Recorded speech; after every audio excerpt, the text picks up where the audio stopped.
Hello guys, good morning. Good afternoon. Today is August 19. It's the birthday of my brother, Bobong. Happy birthday, Bong.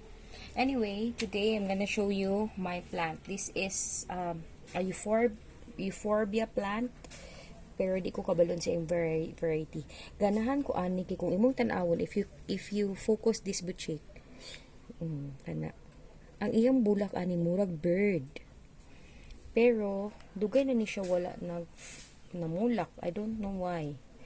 Base niyang soil, dili siya happy.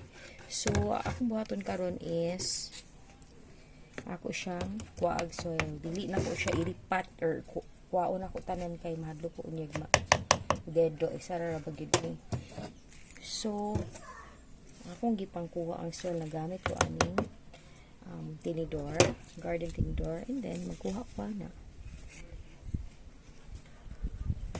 Yun lang. Kuan man gud ni siya kana bitang puros ra gud ni topsoil.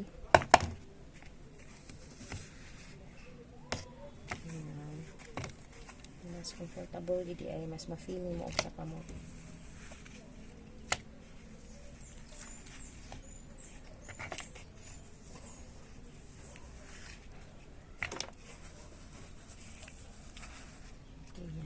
Pud kay nako kuhaon tanan kana lang sa kuha lang.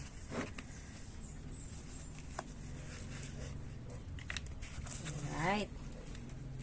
Okay, posa. So, ang akong ipuli karon is kaning akong gipalit na soil with rice hull, mga chicken manure. Ito siyang butangan diha.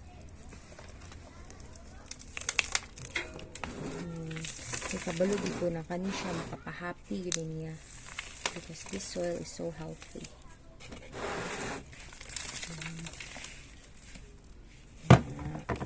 Di na po na ako ni siya bunyagan because masa pa man yung ubos yung roots. And then after that ato din limpyuhan iya ang leaves. So, sa pag-clean sa yung leaves, akong gamit kanirang sponge na recycled. Ako lang gikuha ng tubig. Hinay, ragyo din taon. Ikikin ako gano'n siya. Limpyuhan og ayo kay murag frame makay siya, eh. Tanaw gani na siya flower na bird, oh. Murag bird ang shape. Hinay-hinay lang yun.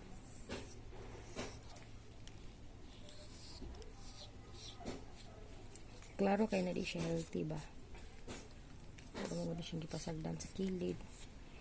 Lain kay ang soil. Pero I'm sure kanang kumakuha ra siya.